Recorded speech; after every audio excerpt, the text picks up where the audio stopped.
Donc je vous ai habitué à vous montrer un témoignage et puis ensuite à le commenter avec vous. Cette fois-ci, j'ai décidé de faire un petit peu différemment. J'ai pris plusieurs petits extraits de témoignages et c'est de ça dont je souhaite vous parler. Alors le thème, c'est l'emprise. Ce que je souhaite vous faire entendre dans le premier, il y a une emprise, mais qui est une emprise amoureuse de deux amants. On s'aperçoit qu'effectivement, ils sont sous emprise, mais que personne ne met qui que ce soit sous emprise, sinon leur inconscient.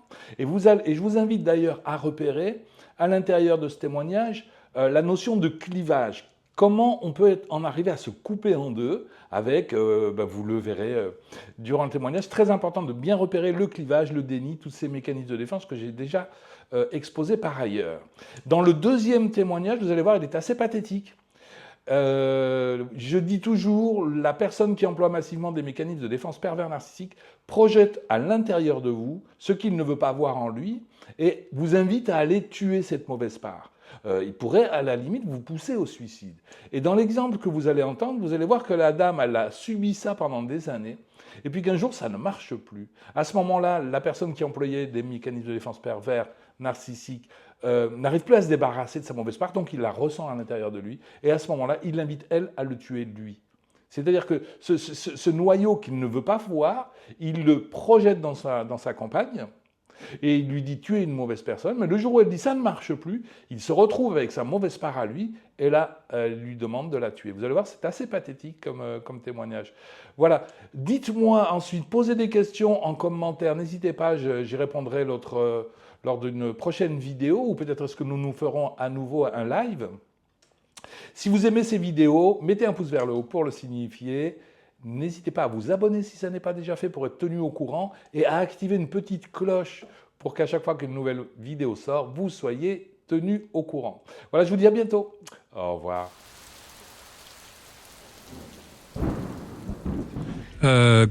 Plutôt que de parler d'emprise, nous devrions parler d'état amoureux. Parce qu'effectivement, il y a un sentiment d'emprise, mais c'est pas l'autre qui vous a mis sous emprise, c'est vous qui vous y êtes mis tout seul. J'entends l'intéressant, ce que je pense qu'a vécu ce monsieur, c'est ce qu'on appelle un conflit interne. Il se peut que j'ai en même temps envie de quitter mon couple pour retrouver ma liberté, par exemple, et en même temps j'ai envie de rester, par exemple pour les enfants ou parce que c'est confortable. Et donc il y a un conflit interne qui se produit. Alors je vais mettre en œuvre tout ce qu'il faut inconsciemment, sans même m'en rendre compte, pour me faire découvrir. Le but étant de se faire découvrir pour que les choses volent en éclats et être enfin libéré en disant, c'est ce qu'on appelle un acte manqué. C'est un acte manqué, un acte manqué réussi. Voilà. Oui. Parce que là, du coup, c'est pas lui qui la quitte, c'est elle qui le quitte. Oui. Et pour en revenir à la phrase, je reste pour les enfants, je suis pas certain. Alors je sais pas quel âge ont les enfants. 21 et 17 maintenant. Oui, d'accord. Donc s'ils sont sevrés, je pense que ça doit être le cas. Quand on dit je reste pour les enfants, on dit je perds ma liberté pour leur montrer que je les aime. Ben non.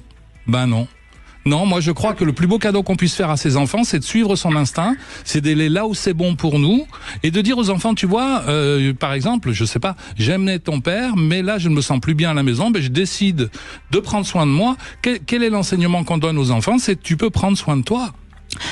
Mais justement, c'est là-dessus, quand je parlais en fait, j'ai beaucoup avancé, puisque j'ai même j'ai fait plusieurs thérapies, je suis même allée voir un addictologue. Alors justement, est-ce que dans ces thérapies que vous avez faites, Nelly, vous avez compris de quoi vous avez peur? Parce que quand on a des bonnes excuses comme je reste pour les enfants, oui, c'est généralement parce que on a peur de la liberté qu'on n'ose pas prendre, oui, et à ce moment-là, on se trouve de vraies raisons de rester. Et est-ce que donc justement vous avez analysé vos peurs avec les thérapies que vous avez faites? Parce que je crois que c'est ça c'est ça qui vous donnera la réponse de vos choix. Quelquefois, un couple où on ne sent pas tellement d'amour, il a quelque chose de rassurant aussi.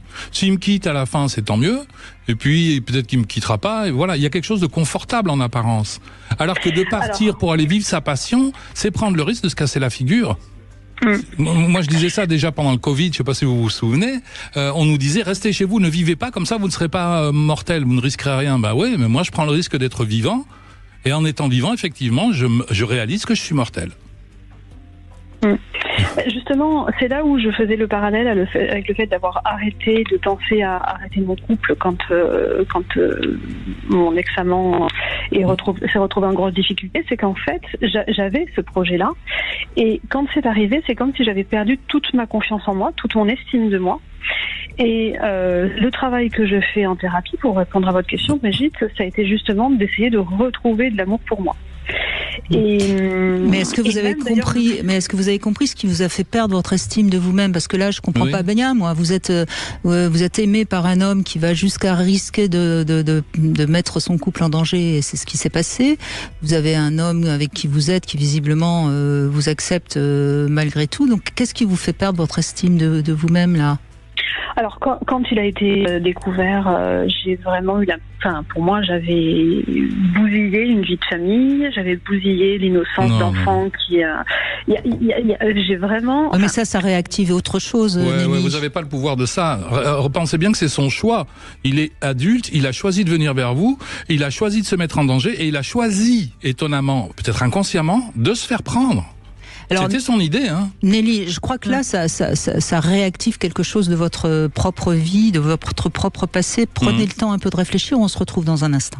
Alors, mes parents ont divorcé quand j'étais âgée. Et l'exemple que j'ai d'eux, c'est qu'ils sont pas plus heureux maintenant. Donc, je me suis posé la question pendant la pause. Et je pense qu'il y a une part de moi qui me dit, si c'est pas autant, si ça avait pu être possible avec lui, c'était un tel bonheur intense que j'aurais fait avec grand plaisir de prendre ce pari-là, en sachant que peut-être ça n'aurait pas été aussi génial dans une vie non clandestine, ça c'est sûr, mais en tout cas, j'avais un tel bonheur avec lui que déjà d'une part, j'imaginais pas trouver un tel bonheur par ailleurs. Et mes parents, donc ma mère en particulier, m'a montré un exemple. Aujourd'hui, elle n'est pas plus heureuse, elle est libre, mais c'est compliqué. La vie est très compliquée pour elle. Et je me disais, je pense, si je dois pas être plus heureuse, pourquoi faire souffrir toute la famille et faire éclater, et faire souffrir mon conjoint et les enfants. Et je pense qu'il y avait aussi que, avant de décider cette infidélité, il y avait un très grand vide en moi. Et cet amant-là m'a permis de le combler avec une telle vivance. Il y avait tellement de vie du coup en moi que je me sentais la compétence et la force de prendre ma vie à bras le corps et de prendre des risques. Mais une fois qu'il est parti, et vu tout ce qui a été détruit de son côté, mais pas du mien, ses enfants, sa famille, ce que je ne voulais pas, ça a été détruit de son côté. Et du coup, ça m'a mis à nouveau totalement vidé. Et en plus, il n'était plus là pour... on s'est soutenu d'une certaine manière, mais il n'était plus là en plus. Et c'est pour ça que moi, le phénomène d'emprise me parlait. C'est parce que je suis tout le temps, depuis ce moment-là, en train de rechercher sa présence. Donc on continue à s'écrire, etc. Parce que... c'est un peu votre bouée de sauvetage. Je pense que avant de le rencontrer et avant de tomber amoureuse, vous aviez un fond un peu déprimé, et il a permis d'aller mieux. Sauf que mais on peut se demander aussi, Nelly, est-ce que le fait de commettre une faute en trompant son mari ne participait pas un petit peu de l'excitation du moment, tout simplement? Oui, voilà. C'est tout ça. Alors, le risque, il est aussi que nous ayons un rapport clivé à la personne de l'autre sexe, la maman et la putain, on dit assez souvent, c'est-à-dire peut-être le mari qui reste à la maison, qui n'est pas très actif mais qui est bien confortable, et l'amant qui est à l'extérieur, qui lui est formidable et nous fait bien jouir. Sauf que si vous quittez votre mari pour aller vivre avec votre amant, l'amant, il devient le mari.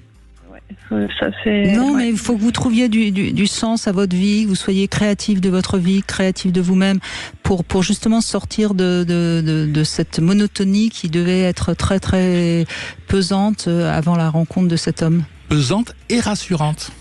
Oui. Moi, j'y tiens mon clivage. Oui, bien sûr, mais je pense que Nelly a intérêt. Excitant et inaccessible. Oui, mais je pense que Nelly a tout à fait intérêt à rester en famille et je pense que ça vous convient très bien. Je pense que vous auriez tort de partir. Pour l'instant, c'est quelque chose qui en effet vous rassure et vous en avez besoin. Mais ça ne vous empêche pas, indépendamment aussi, d'être un peu plus folle, au sens qu'on le disait dans l'introduction. Oui, voyez. c'était notre pari. Soyons fous. C'est ce que j'ai essayé de faire cette année en me mettant à la danse, en faisant plein de cours de danse, voilà, en faisant pas mal de choses, et en même temps de me rendre compte au bout d'un moment que ces activités, je les fais avec des amis, mais pas avec mon conjoint. Et à un moment, je me suis fait du coup un groupe d'amis et qui m'ont proposé de partir en week-end. Et je me suis dit, mince, mais là, c'est un week-end comme si t'étais célibataire. Donc il y a aussi quand même un moment où je suis rattrapée par le côté, mais ces activités, je les fais seule, comme si j'étais célibataire. Et c'est vrai qu'il y a quand même toujours ce vide qui revient un peu, ce manque de partage, voilà. Et c'est vrai que cette personne-là, à chaque fois, ça me ramène à cette personne avec qui je pouvais vraiment partager des choses intenses qui me plaisaient. Mais Nelly, soyons clairs, on peut pas dans un couple tout partager, tout trouver. Vous avez peut-être un mari qui est super gentil, super rassurant. Bon, il est peut-être pas fun sur le plan de la fantaisie et de la créativité. Bon, mais c'est pas grave. Vous pouvez vous réaliser à l'extérieur du couple. Et vous êtes parti en week-end ou pas? Alors, j'en ai fait plein. J'en ai fait avec ma fille, j'en ai fait avec des copines, j'en ai fait plein. Mais là, cette fois-là, c'était la fois de trop, je crois.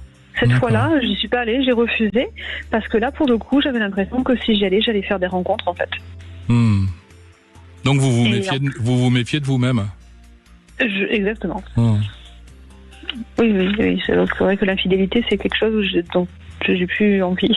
Du coup, je me suis un peu brûlée. Donc, oui. Et j'avais une question quand même par rapport au sujet de l'emprise. C'est est-ce que cette emprise, elle peut être... alors c'est vrai que moi je parle d'emprise, mais du coup vous ne le voyez pas comme ça. Mais est-ce que c'est à la hauteur du vide qu'il y a en moi? Ah, c'est une excellente question. Cette sensation d'emprise, elle peut être à la hauteur du vide de la personne. Ouais. C'est un sentiment, le vide. Vous n'êtes pas plus vide ou moins vide que qui que ce soit. Hein. On est bien d'accord. C'est donc une angoisse qui est sous-jacente. Qu'est-ce qui se passerait si vous étiez vide? Si vous faisiez le constat que vous êtes vide? Il n'y a plus d'envie d'avancer, quoi. Il n'y a plus envie de respirer, plus d'envie d'avancer. Il n'y a plus de vie, quoi. C'est ce qu'on pense. Non, parce que moi, j'en arrive bien sûr, à ce constat. C'est que, à l'extrême, certains font le constat qu'ils sont vides à l'intérieur d'eux-mêmes et dès qu'on pense, on les retrouve dans les hôpitaux psychiatriques, dans les cas les plus graves. Hein. Mais vous avez en Orient des gens qui s'assiedent en méditation, qui arrêtent de penser, qui regardent et qui disent mince, mais je suis vide, mais du même vide qui constitue l'univers, en fin de compte. Nous sommes vides. Et ce constat, plutôt que de les envoyer en hôpital psychiatrique, les aide à s'éveiller. C'est le constat qu'avait fait le Bouddha en son temps. Je suis vide. Et de ce vide naît une forte compassion chez les sages et une forte angoisse chez nous, chez les autres. C'est intéressant quand même. Hein, ouais. Donc, la pratique de la méditation pourrait être une réponse. C'est ce que j'ai commencé à faire. Ouais. Voilà, très bien. Eh bien, vous allez faire le constat du vide et vous allez vous apercevoir que vous êtes aussi vide qu'une étoile que vous voyez la nuit dans le ciel. D'accord, très bien. Il est écrit sur le fronton du temple de Delphes, connais-toi toi-même et tu connaîtras les dieux et l'univers. C'est peut-être là le pari. Hein. C'est l'infiniment petit qui peut devenir infiniment grand, Nelly. Et à ce moment-là, vous êtes vide d'un infiniment grand. Bon. Très bien, je vais rester là-dessus, je prends ça et je vais le méditer. Merci beaucoup en tout cas de votre témoignage qui est très parlant hein, pour tous ceux qui nous ont écoutés et merci parce que je crois que ça a donné déjà beaucoup de clés. On continue avec Olivia qui nous rejoint. Bonjour Olivia. Bonjour. Merci d'être avec nous Olivia. Bonjour Olivia. Vous avez envie de nous parler d'une relation hein, que vous avez eue pendant longtemps? Pendant très longtemps, oui, pendant 38 ans. Oui. Où j'étais complètement sous l'emprise de mon mari. Voilà. Et ça vous amenait à la joie ou ça vous amenait à le subir? À le subir. Ah oui, voilà, c'est ça. C'est pas l'état amoureux dont on parlait tout à l'heure. Là, on rentre vraiment dans l'emprise. Pas du tout.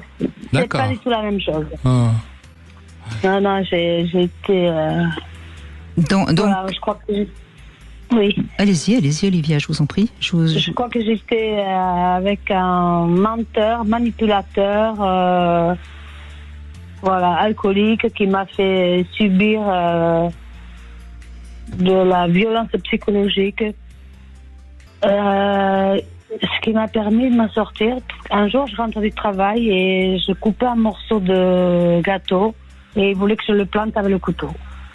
Que vous lui mettiez le couteau dans le ventre, c'est ça? Oui. C'est lui qui vous l'a demandé? Il m'a pris ma main. Ah. Oui, il m'a pris ma main. Et vous avez eu peur, j'imagine. Mais il a fait le geste et il me disait, vas-y, plante-moi. Oui, j'ai eu peur parce que j'aurais pu être énervée, j'aurais pu le faire, sauf que... Voilà, je sais pas, j'ai eu une... vous n'êtes pas folle, justement. Hein, vous avez... Voilà. Mais tout d'un coup, vous vous êtes rendu compte qu'il était peut-être fou. Vous subissez, et c'est au moment où vous vous rendez compte que vous pourriez, vous, devenir agressive, que vous préférez partir plutôt que de passer à l'acte, évidemment. Oui, et en comprenant que c'est sa demande à lui. Il lui dit, sois le mauvais objet, fais-moi mal, tue-moi. C'est ça. C'est-à-dire qu'à un moment donné, on le reverra encore demain, dans l'identification projective, on tente de projeter dans l'autre sa part à soi qu'on voudrait voir mourir. Et là, il n'y arrive plus, je ne sais pas pourquoi, ce qui s'était passé, et il dit, tue-moi. C'est-à-dire, tue cette part en moi que je ne supporte pas, et que depuis 38 ans, je projette à l'intérieur de toi, j'imagine. Mais peut-être, Olivia, que vous aviez changé de façon d'être. Peut-être que parce que ça a quand même duré 38 ans. Donc peut-être que... Oui, 38 ans. Oui, voilà. Peut-être que pendant longtemps, il projetait quelque chose dans vous. Il disait, tu es mauvaise, je sais pas, ou c'est ce que vous appelez les violences psychologiques. C'est tout à fait ça. Et est-ce qu'au bout de 38 ans, vous n'auriez pas changé un peu en disant, ça ne marchera plus, je vais pas me laisser faire? C'est exactement ça. Voilà. Et il se retrouve porteur de sa mauvaise part qu'il avait pris l'habitude de projeter en vous. Comme ça ne marche plus, eh ben, il se retrouve avec ça et il vous dit, puisque tu n'en veux plus, tu l'as. Tu le mauvais Mr. Hyde en moi, quoi, en clair. Très émue, moi aussi, et très perturbée, parce que hier, j'ai revu mon ex, voilà, il est venu à la maison, qu'on avait acheté ensemble, et donc j'ai réussi à lui racheter sa part pour rester chez moi. Et du coup, pour lui, c'est très douloureux à chaque fois de revenir chercher des affaires parce que voilà, il était très attaché à la propriété beaucoup plus qu'à moi en fait.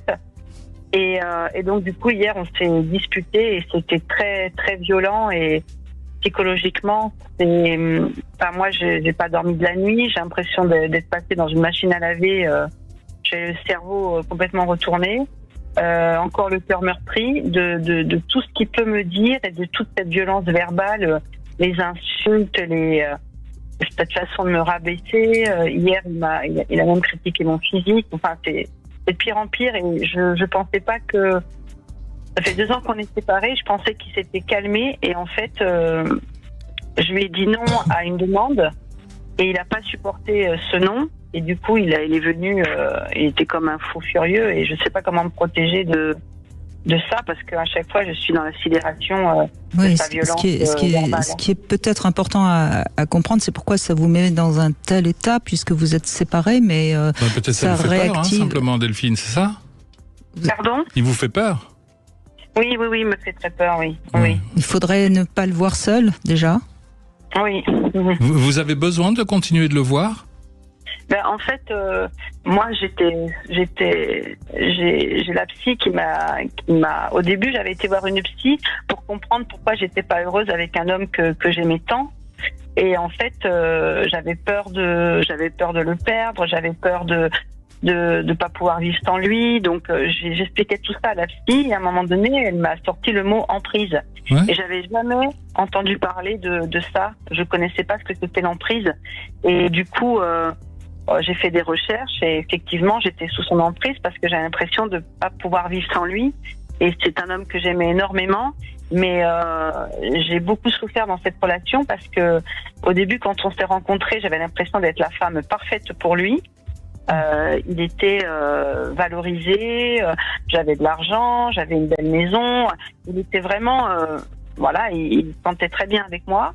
Et puis pendant 2 ans, 3 ans, c'était formidable. Ça a été un amant merveilleux. Enfin, on a vraiment vécu 2 ou 3 belles années magnifiques.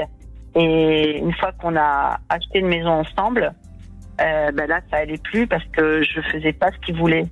J'étais pas comme il voulait.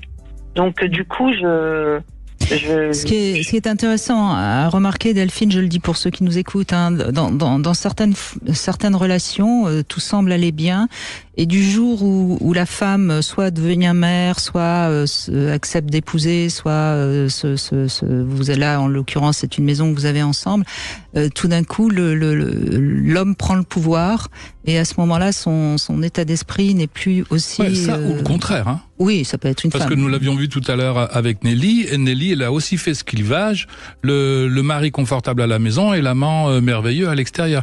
Tout ça se repose sur du clivage. Et je suppose, Delphine, que ce que vous avez vécu, c'est encore ça. C'est-à-dire que votre ex-compagnon, il abritait à la fois de l'amour pour vous et en même temps de la haine. À une époque, Oui. il a dit l'amour et aujourd'hui, il dit la haine. Oui. Mais quand vous étiez ensemble, il est vraisemblable malgré tout que même si les mots qui sont dits sont amour, les actions peuvent dire le contraire. Style, Oui. j'aimerais qu'on ait rendez-vous si vous habitez pas ensemble, qu'on se voit. Et l'autre dit, bon non, j'ai mieux à faire, je peux pas venir, mais tu sais, je t'aime très fort. Et là, alors ça peut arriver, mais quand c'est récurrent, on se retrouve face à un double discours. On entend l'amour et la haine en même temps, si vous voulez.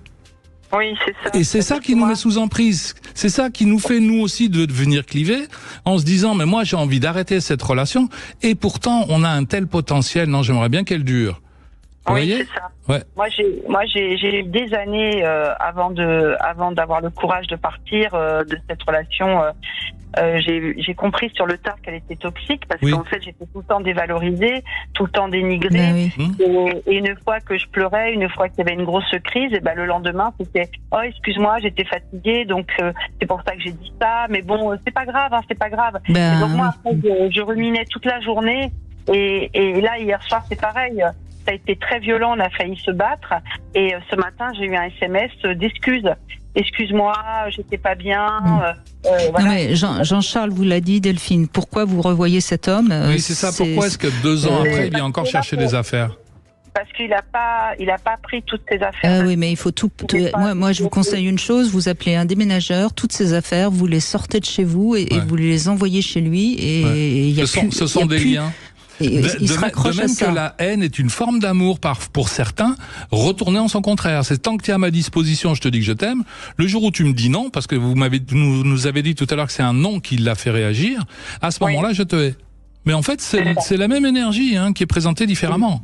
Mais comment moi, j'arrive pas à comprendre comment son SMS là, ce matin d'excuses, t'es la seule personne que je peux encore détester, donc voilà, il a déchargé tout son stress, toute sa violence. Mais Delphine, il a pas envie de vous perdre, mais il est tout le temps. Il n'a pas envie de vous perdre parce que vous êtes sans médicaments. Hein. Oui, je suis bien d'accord. J'ai pas dit qu'il était amoureux d'elle. Vous voyez, Delphine, donc il maintient un lien.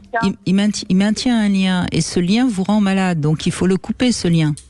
Oui, parce qu'il a refait sa vie depuis En le mois de plus. septembre.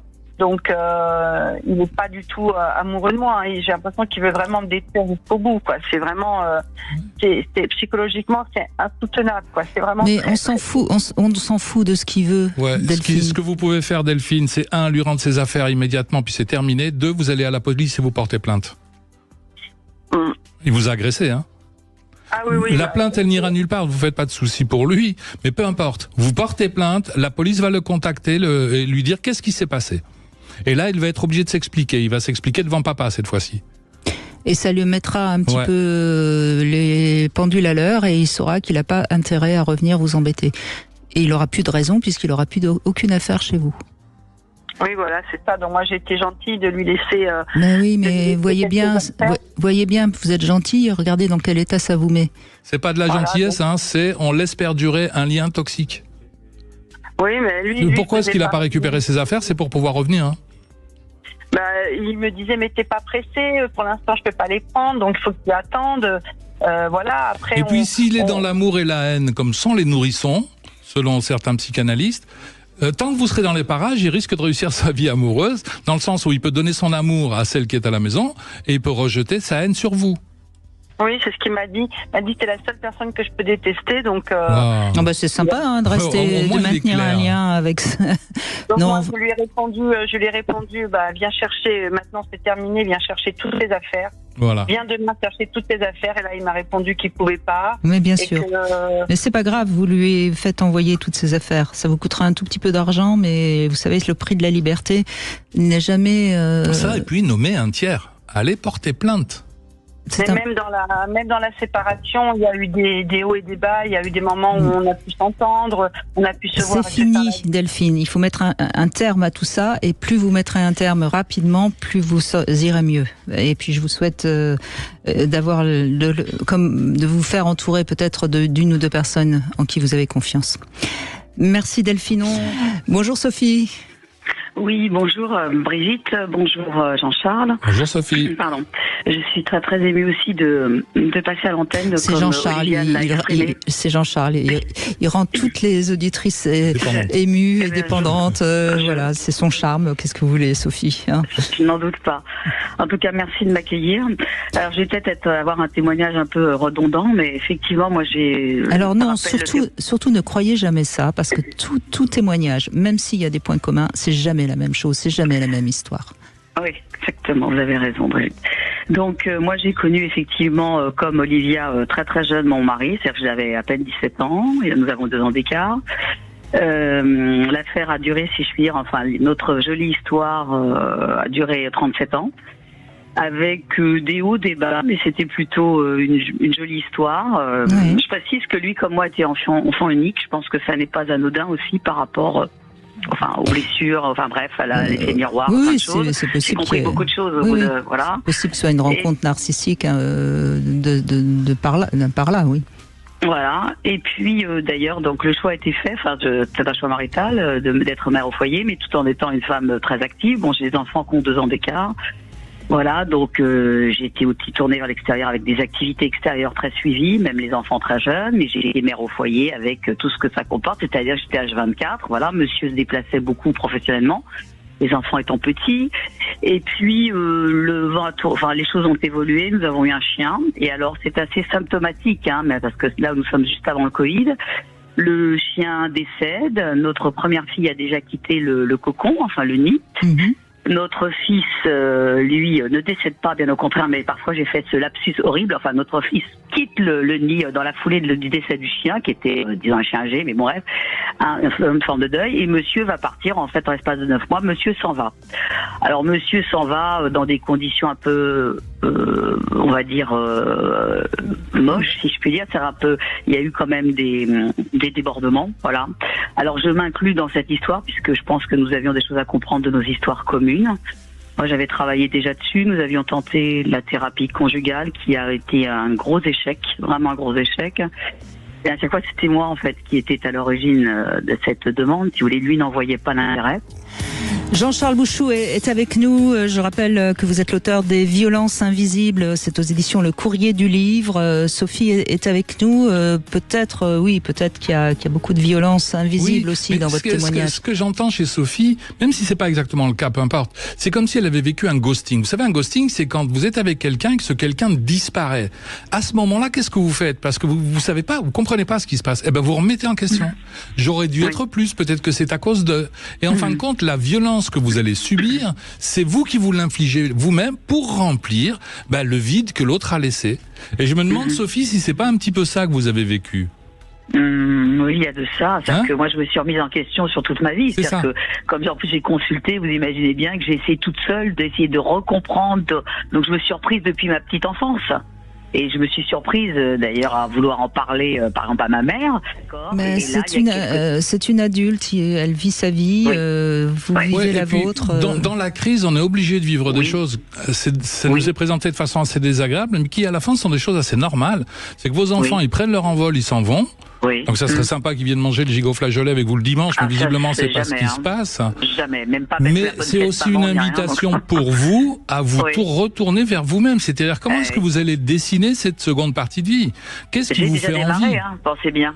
J'ai démarré, mais il y a un moment, donc je viens d'avoir 58 ans.